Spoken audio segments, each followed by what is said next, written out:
여러분 안녕하십니까, 백운기입니다. 설 연휴 잘 보내셨습니까? 다시 한번 애청자님들 여러분 새해 복 많이 받으시고 더욱 건강하시길 기원합니다. 전국이 냉동고가 됐습니다. 올겨울 가장 강력한 추위가 기승을 부리면서 한파가 절정에 달했는데요. 서울은 체감온도가 영하 25도까지 내려갔습니다. 정말 춥습니다. 외부 활동을 최대한 줄이시기 바랍니다. 백운기의 시사 1번지 출발합니다. 오늘 함께할 네 분 소개하겠습니다. 장윤선 정치전문기자, 장윤미 변호사, 천하람 국민의힘 순천갑 당협위원장, 신인규 국민의힘 전상근 부대변인 나오셨습니다. 어서 오십시오. 안녕하세요. 네. 안녕하세요. 설 잘 쓰셨습니까? 네, 뭐 오랜만에 좀 푹 쉬었습니다, 진짜. 잘하셨네요. 예. 저도 사실은 우리 쉬는 동안에 방송해서 많은 분들이 잘 봐주셨는데 설 연휴 거 어제 그제 녹음해놓고 이틀간 쉬었는데 정말 잘 쉬었습니다. 그죠, 매일 하시니까 이게 쉬운 게 아니잖아요, 사실은. 예. 오늘 아주 더욱 새로운 기분입니다. 어디 다녀오셨나요? 네, 저는 순천에 그냥 있었고 예. 제가 약간 불효자 느낌으로 부모님한테 순천 오시라고 그래가지고 저는 특히나 매우 편안하게 지내다가 왔습니다. 역기성이죠. 예. 예. 순천 따뜻하고 오시기 뭐 좋죠. 뭐. 네, 그리고 또 이제 그 저희 부모님이 경북에 계셔가지고 오시는 길이 그렇게 막히지도 않아가지고 예, 오셔서 또 맛있는 거 잘 먹고 또 예, 뭐 순천에 제일 좋은 카페도 모셔서 잘 지내다. 잘하셨습니다. 예. 잘하셨어요. 네, 다시 만난 기분입니다. 또 새로운 기분으로 여러분들과 함께 백운기 시사 1번지 만들어 가겠습니다. 유튜브 실시간 댓글, 문자 메시지 샵 2315로 의견 보내주십시오. 오늘부터 또 다시 저희들이 준비한 선물 보내드리도록 하겠습니다. 치킨 쿠폰 좀 떨어지실 때 됐죠? 그 전에 드렸던 분들도 다시 드리겠습니다. 전지현 씨 BHC 치킨 쿠폰, 그리고 자연주의 화장품 글램모에서 드리는 클렌징 폼 준비되어 있습니다. 많이 보내주십시오. 저희들이 또 훅훅 쏘겠습니다. 나경원 전 의원이 불출마 선언했다고 하는데 그 전에 이번 설에 가장 많이 오고 갔던 얘기들이 뭔가 찾아봤더니 난방비였습니다. 난방비가 엄청 올랐습니다. 84제곱미터 아파트 관리비가 40만 원대. 우리 아파트에도요, 엘리베이터에 이런 안내문이 붙어서 제가 찍어왔습니다.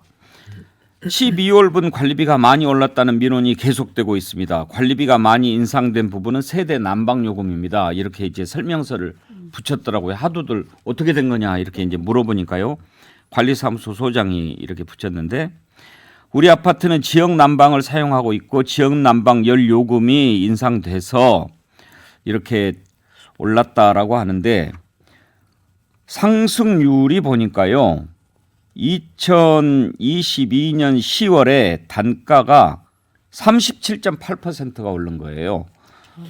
그 전에 22년 7월에 14.7%, 22년 4월에 2.7%가 올랐는데, 장윤선 기자 이번 달 냈어요? 네, 냈죠. 왜냐하면 오늘 나갈 겁니다. 25일이기 때문에. 예. 근데 저도 보니까 지난달에 비해서 이번 달에 한 2.5배 정도. 그러니까 물론 방학 때기 때문에 애들이 집에 있으니까 좀 더 틀긴 하고 또 추워가지고 그럴 수는 있지만 그래도 이건 너무 심하다. 제가 이번에 꼼꼼히 봤더니 다른 것들은 다 대동소이한데 난방비만 큰 폭으로 올랐더라고요. 저도 한 약 20만 원 정도 더 나온 것 같거든요. 그러니까 평소에 내던 거에 비해서 난방비가 고스란히 20만 원 정도 더 나온 것 같습니다.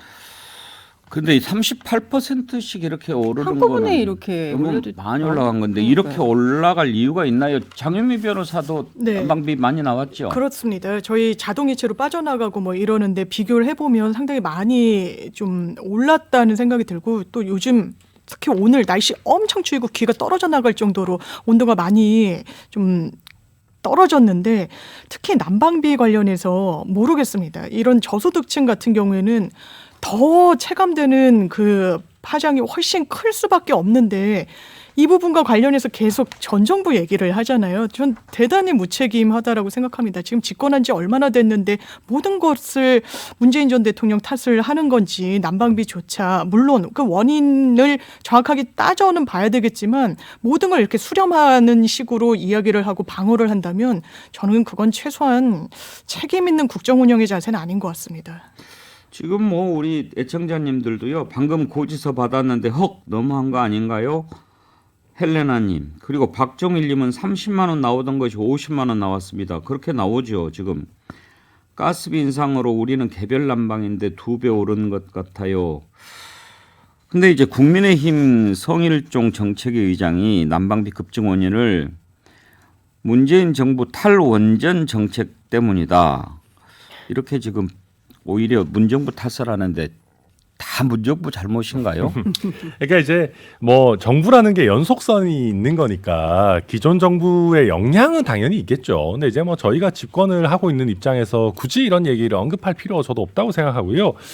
실제로 난방비 급증의 직접적인 원인은 국제 가스 가격이 전체적으로 상승했기 때문입니다. 그러니까 가장 큰 원인은 러시아 우크라이나 전쟁인데 많은 전문가들이 러시아 우크라이나 전쟁이 이렇게까지 오래 갈 거라고 사실 예견을 못했던 부분들이 있고 그러다 보니까 저희가 매입하는 가격 자체가 계속해서 상승 추세에 있는 게 맞아요. 그래서 가스공사의 적자도 지금 심각한 수준이기 때문에 이걸 더 이상 우리가 이렇게 갈 수는 없다. 어느 정도 반영해야 된다라고 나온 게 지금 이 정도 인상폭인 것이고 성일종 정책위 의장 얘기를 최대한 선회하면 그러니까 저희 당에서 갖고 있는 생각은 뭐냐 하면 한전이 됐든 뭐 가스공사가 됐든 이런 데들이 문재인 정부에서 너무 적자 정책을 펼쳤다. 그러니까 너무 적자 폭이 커지다 보니까 사실 지금 같은 시기에 어느 정도 이게 완충 장치를 우리가 정책적 수단을 쓸 수가 있어야 되는데 윤석열 정부 들어가지고는 적자를 더 이상 늘릴 수 없는 어떤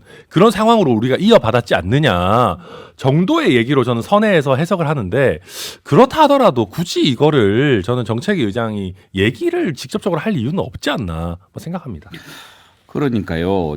지금 신인규 변호사 이런 경우에 꼭 문정부 탓으로만 돌릴 게 아니고 지금 뭐 국민들이 다 알고 있다시피 우크라이나 사태, 러시아 전쟁 때문도 있고 그리고 또 가스공사가 너무 적자니까 그런 부분도 있고 이렇게 지금 해야 되는 상황이라고 설명을 하고 또 거슬러 올라가 보면 문재인 정부 탈원전 정책 때문에 그런 부분도 있다라고 설명하는 것이 더 낫지 않을까 하는 생각이 드는데요. 예, 뭐 맞습니다. 이게 사실 아다르고 어다른 건데 사실 지금 천하람 위원장께서 설명하신 것처럼 저렇게 좀 잘 이해되게 설명을 한다 그러면은 저는 많은 국민들께서 다 이해를 좀 하시면서 이 정책이 좀 더 나아지기를 이제 바라실 텐데 지금 이것을 또 이제 과거 정부 탓을 하는 식으로 하다 보면 또 이게 정쟁의 소재가 되니까 국민들께서는 지금 삶도 어려워 죽겠고 이 어려운 삶에 대해서 현재 정부가 윤석열 정부 아니겠습니까? 근데 이걸 또 남 탓을 하는 식으로 가면은 아무것도 해결되지 않고 오히려 정쟁만 더 유발되는지 이 부분에 대해서 많은 분들이 이제 걱정과 우려를 하시는 것 같고요.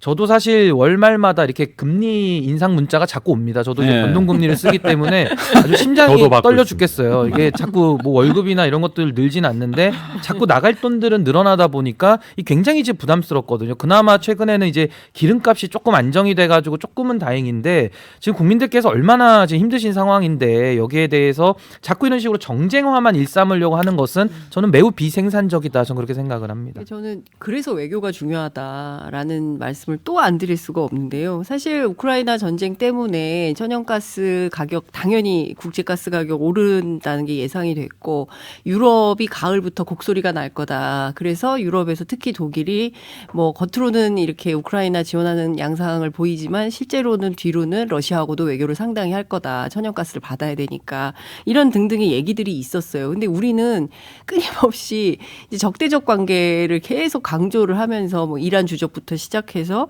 그러니까 뒤로 좀 외교를 해서 뭐 좀 숨통을 틔우는 전략 같은 거를 외교적으로 풀었었어야 됐다. 인도 모디 총리가 그래서 각광을 받는 거 아니겠습니까?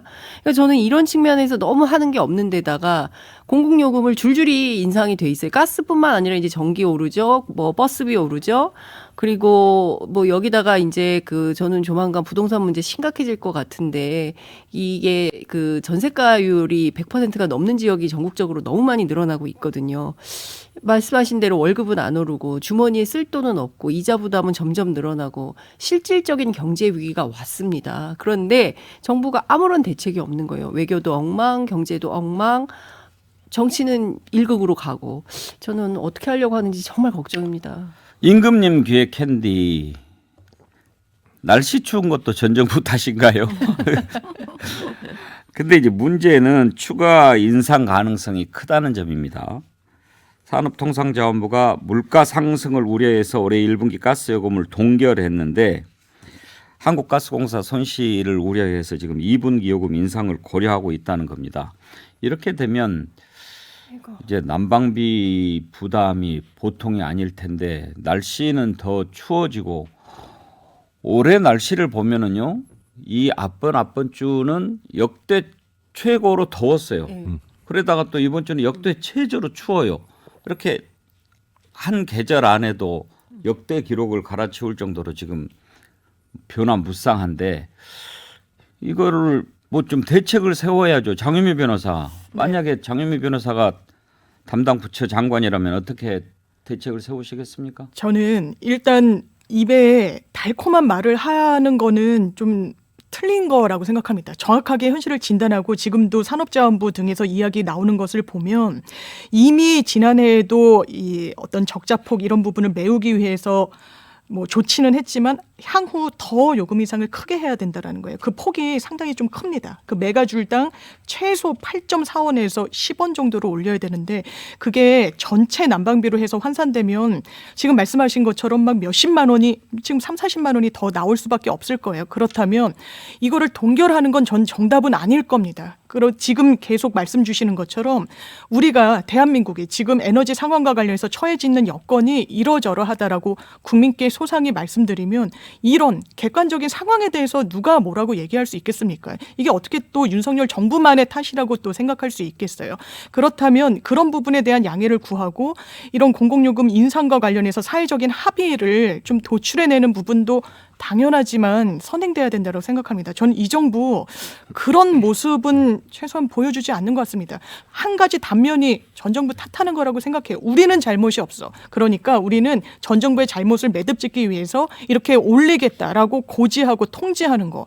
전 대단히 온당한 방법은 아닌 것 같습니다. 그러니까 뭐 저희가 그렇다고 아무것도 안 하는 것은 아니고 실제로 이런 에너지 요금 상승이 이제 고소득층에는 타격이 훨씬 적습니다. 실제 취약계층이 훨씬 더 민감하게 느끼는 부분이기 때문에 저희가 이제 취약계층 대상으로 하는 뭐 에너지 바우처라든지 이런 것도 당정이 협의해가지고 확대 지금 하고 있는 부분들이 있고 그리고 가스 대란은 아까 산업통상자원부가 1분기 요금을 동결하겠다라고 하면 당장은 지나갑니다. 왜냐하면 2분기부터는 사실 난방이 문제되지는 않기 때문에요.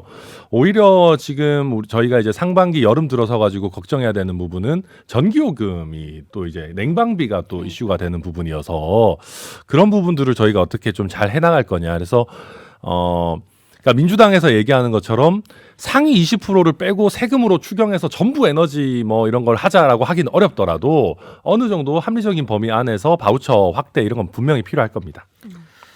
취약계층이 이럴 때일수록 이제 더 문제 아니겠습니까? 그런데 이런 문제를 해결하기 위해서 추경을 지금 이제 야당이 얘기하고 있는데 여당은 또 거기에 대해서 반대 입장이죠. 그렇죠. 예. 그러니까 어쨌든 민주당은 한 30조 정도 추경을 일단 해가지고 말씀하신 대로 그 한 80% 정도 되는 분들한테 일제히 한 40만 원 정도 지원을 좀 하자.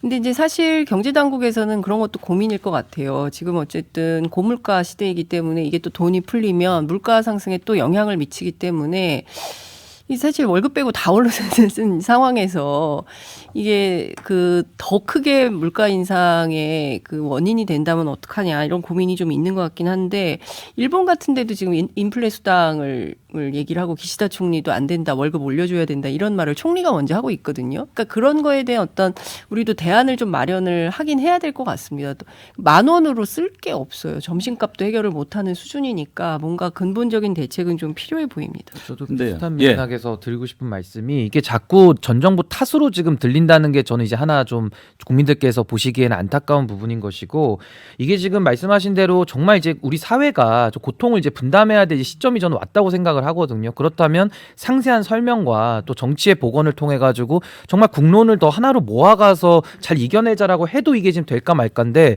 이렇게 삶은 어려워지고 더 정치가 남탓 위주, 정쟁 위주 이런 식으로 가면서 자꾸 분열과 갈등을 더 조장하는 것을 통해서 정치적 이익을 자꾸 받다 보니까 이게 더 문제 해결이 더 어려워지는 것 같습니다. 저는 이 난방비 문제를 정부가 좀 아주 관심 있게 들여다봐야 된다라고 생각하는 게 이게 처음일 수 있습니다. 이게 이제 조짐입니다. 난방비가 일단 피부로 추운 겨울에 늘어난 게 확 느껴지는데 이제 물가가 또 계속 오르게 되지 않습니까? 당장에 또 대중교통 네, 요금도 버스 요금 오르죠. 예. 택시비도 뭐 오르죠. 지하철 요금은 300원 올린다고 그랬는데 또 400 그러니까요. 올린다고 그러고 그리고 부동산 지난 정부 때 문재인 정부 부동산 대책 실패했다 29번 했다 얼마나 막 비판을 많이 했습니까? 그러면 지금 부동산 문제가 해결이 된 겁니까? 지금 부동산은 완전히 이제 또 네. 어떻게 할 수도 없는 그런 상황이 돼버린 거 아닙니까? 팔고 싶어도 못 팔고 전세도 구하기 힘들고 전세 구하기가 이렇게 힘들 줄 몰랐어요. 전세가 아예 매물이 없더라고요. 근데 대체로 전세에는 기간이 있으니까 끝나면 이렇게 또 있고 그런 거 아니에요. 근데 왜 전혀 또 그것도 없어졌는지도 궁금해요. 그렇습니다. 이게 저도 제가 전세를 살기 때문에 엄청 촉각을 곤두세우고 있거든요. 주변에도 얼마 전만 해도 너무 비싸서 막 대출을 정말 끌어들일 수 있는 만큼 끌어들여서 막 집을 얻고 이런데 지금은 전세가가 많이 제가 사는 동네 많이 떨어지기도 했는데 그렇다면 물량이 뭐 대단히 풍족하게 나왔느냐 뭐 그렇지도 없어요. 않아서 네. 매매도 얼어붙고 시장 전세도 동결되고 그냥 부동산 시장은 이건 어쩌라는 건가. 그러니까 문재인 정부 때는 그래도 해답은 보였던 것 같아요. 이게 너무 공급을 그러니까 1인 가구에 대한 정확한 진단이 없었어 가지고 계속 세제나 이런 부분과 관련해서 좀 조율하는 그런 방향으로 갔던 게 어쨌든 진단이 잘못됐다라는 것인데 이 정부에는 일단 어떤 대안을 모색하겠다는 것인지 지금 다 그럼 풀어주겠다. 규제도 대출도 풀어주겠다라고 하는데 이게 풀어주는 게 정답인가요? 왜냐하면 완전히 매매 심리가 꽁꽁 닫혀 있는데 돈줄만 풀어주고 어떤 규제만 완화한다라고 부동산 시장이 살아나나요? 저는 좀 답이 보이지 않는다 이런 생각이 듭니다. 그러니까 뭐 저희가 문재인 정부 뭐 탓하지 말자고 하지만 문재인 정부 때 부동산 문제 해답이 보였다는 말씀을 제가 도저히 동의하기가 쉽지 않고, 그러니까 이제 지금의 정책 목표는 좀 달라진 것이죠. 그러니까 원희룡 장관도 얘기하고 있지만 안정적인 착륙. 그러니까 지금 우리 부동산 가격이 특히 수도권 위주로 너무 높은 것은 사실이기 때문에 너무 지나치게 거품이 낀 것이 사실인데 대신에 이걸 거품을 한 번에 터뜨려 버리면 국민들의 고통이 너무 심하니까 규제를 풀면서 적정한 영착륙을 유도하자. 저는 뭐 정책 방향 자체는 잘 가고 있다고 보는데 이게 어떻게 보면은 실제에서 이게 이자가 올라가다 보니까 플레이어들이 반응하는 게 또 의도랑 다른 점이 있는 것 같고요. 뭐 그 외에도 제가 봤을 때는 저는 솔직히 특히 내년에 총선을 해야 될 수 있는 사람으로서 이런 것 좀 미뤘으면 좋겠습니다. 어떤 의미에서는 아마 여당에 몸담고 있는 수많은 정치인들이 요금 인상 최대한 내년까지는 좀 참지 이런 생각일 겁니다. 근데 이럴 때 저는 조금 더 대통령의 담대한 메시지가 나와야 된다 생각해요. 우리가 저출산 고령화가 지금 이렇게 다가온 상황에서 미래 세대에게 빚을 넘길 수는 없다. 지금 우리가 이 고통을 지금 우리가 또 묻고 넘어가게 되면 나중에 더 크게 돌아온다라는 거를, 그런 고통 분담의 메시지가 사실 대통령 입에서 나와줘야 되는 것이거든요. 그래야지 국민들도 그래 이걸 뭐 더 묵혀놨다가 나중에 더 큰일 생기겠지 이렇게 납득을 하실 수 있는데, 그러니까 결국 그게 먹히려면은 아까 뭐 여러 번 분들 말씀하셨지만 대통령이 쓸 수 있는 신뢰 자본이 많아야 됩니다. 예. 네, 그래야 고통 분담의 메시지로 또 먹히는 거라서 그런 부분이 있는 겁니다. 신뢰 자본 아주 좋은 표현을 해주셨는데 이제 국민들은 윤석열 정부의 실력을 좀 보고 싶다는 겁니다.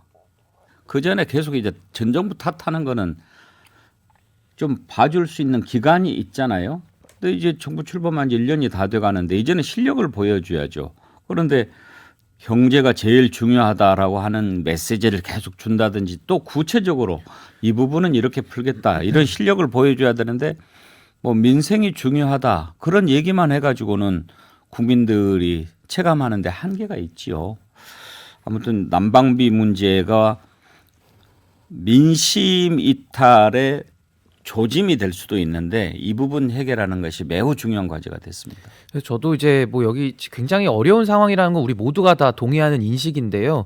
전 윤석열 정부가 이럴 때일수록 조금 더 근본적이고 대담한 구조적인 저는 좀 개혁 이런 걸 좀 했으면 좋겠어요. 그러니까 노동개혁이라는 것도 뭐 노조에 대한 그런 뭐 불법이나 여러 가지 잘못된 건 당연히 고쳐야 되는 거지만은 그것 자체만이 노동개혁의 전부는 또 아닌 것이거든요. 그래서 이런 좀 인구 감소 문제부터 해서 수도권 집중 문제 뭐 여러 가지 지금 대한민국이 풀어야 될 사회적인 그런 대구조적인 변화가 필요한 영역들이 많거든요. 이런 부분에 대해서도 좀 더 사회적 합의를 이끄는 이제 이런 노력도 좀 같이 해줬으면 좋겠습니다. 그래서 지금 제일 중요한 게 협치와 갈등 관리 능력인 것 같습니다.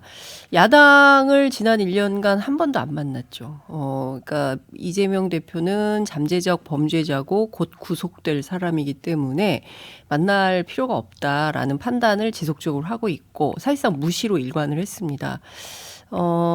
언제까지 그럴 것이냐, 뭐 그게 조만간 결정이 될 것이냐, 그럼 그 다음에 새로 나온 그 야당 대표는 그럼 만나줄 거냐, 그 사람은 사법 리스크가 없겠냐, 이런 고민들을 이제 민주당에서는 하고 있는 것이거든요. 그러니까 저는 이런 측면에서 뭐 만나서 해결해야 될 여러 가지 경제 현안, 뭐 사회 현안, 뭐 이런 게 많은데 언제까지 안 만날 건지 저는 대통령실에 정말 묻고 싶다라는 생각이 좀 들고요. 또 하나는 지난주에 그 국정원이 뭐 간첩 잡는다고 민주노총 압수수색했죠. 그 다음에 그 건설비리 잡는다고 해서 양대노총 공의 압수수색했습니다. 노동조합이 가만히 있지 않을 거예요. 2월 1일부터 총력투쟁한다라는 입장을 밝히고 있습니다. 이러면 노조로부터 촉발되는 갈등 사안이 엄청나게 폭발할 겁니다. 2, 3, 4, 5, 6, 7까지 다 계획을 하고 있어요. 그러면 또 뭐 야당 때려잡듯이 노조 때려잡을 겁니까? 안 그럴 거잖아요. 그리고 그건 잡을 수도 없습니다. 전국적으로 확산하기 때문에. 이럴 때 과연 윤석열 정부가 어떤 대안을 가지고 현명하게 그 대화에 나설 수 있는지 저는 이게 굉장히 좀 중요한 문제인 거. 이렇게 되면요 사회적인 갈등이 많으면 사회적 비용이 폭발적으로 증가를 하게 돼요. 그 감당이 안 되거든요. 그래서 저는 정말 걱정입니다. 저는 요거 변호사 업무랑 제가 비유해 드리고 싶은데 이게 변호사들도요 그냥 원고 일부 승소라도 그냥 재판 판결 받는 건 오히려 쉬워요. 끝까지 가면 되거든요. 근데 중간에서 조정하고 합의 이루려면 굉장히 네. 지난한 과정을 거쳐서 그 합의안을 만듭니다. 근데 합의안을 만들면은 조정으로 빨리 재판이 또 끝날 수 있는 실익도 있거든요. 그래서 저는 대통령실이 정치를 좀 너무 쉽게 이해하지 않고 이게 굉장히 어려운 일이다. 예. 그렇다면 그만큼 더 노력을 해야 된다 저는 이렇게 봅니다. 라푸타님 대통령 실력 보여주지 마세요. 차라리 가만히 있는 게 더 나을 것 같아요. 뭐 그런 얘기도 나올 뻔하죠. 또 전 정부 탓 물음표. 전 정부 덕택에 정권 잡은 거 아닙니까? 이런 의견 주셨고요. 네, 사실 뭐 그렇죠. 맞는 말씀이죠. 예. 예, 그 맞는 말씀이고, 그러니까 저는 이제 약간 더 뭐랄까요? 우리 대통령실이 분업을 좀 더 활성화해야 된다 생각합니다. 그러니까 뭐 예를 들면 야당에 대해서도 각을 세울 때는 뭐 각을 세울 수밖에 없죠. 근데 그럼에도 불구하고 물밑에서 이제 지속적으로 평상시에 이제 약간 관계를 좀 좋게 해놔야 되는 부분들이 있는 것이죠.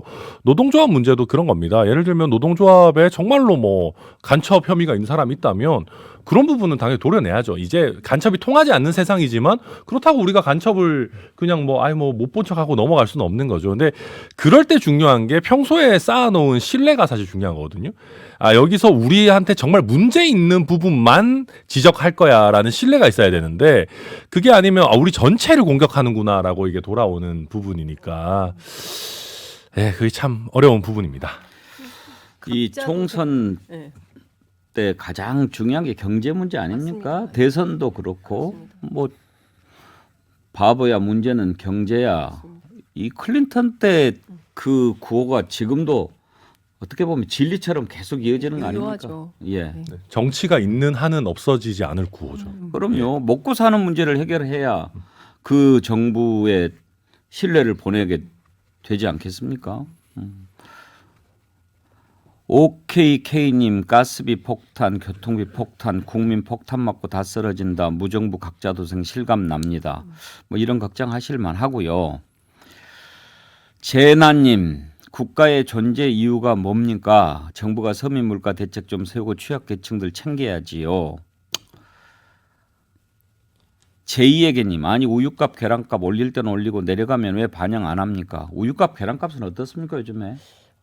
우유값 많이 올랐는데요. 대개 마트에서 1+1으로 행사를 많이 해가지고 저렴한 걸 살 수는 있어요. 그런데 저는 그걸 보면서도 이제 식료품에도 계급이 생기는구나라는 생각을 합니다. 그러니까 그 유기농 고급스러운 것들을 살 수 있는 계층과 그러니까 무조건 저렴한 걸 살 수밖에 없는 계층이 나뉘는데요. 물론 이제 그런 지 오래되긴 했는데 근데 우유값은 대체로 올랐죠. 그러니까 뭐 특정 브랜드를 뭐 검명하긴 그렇지만 한 5,680원 정도, 한 6,000원 정도. 그러니까 한 개 1000ml 하나당 3,000원 정도에 사야 될 것 같고요.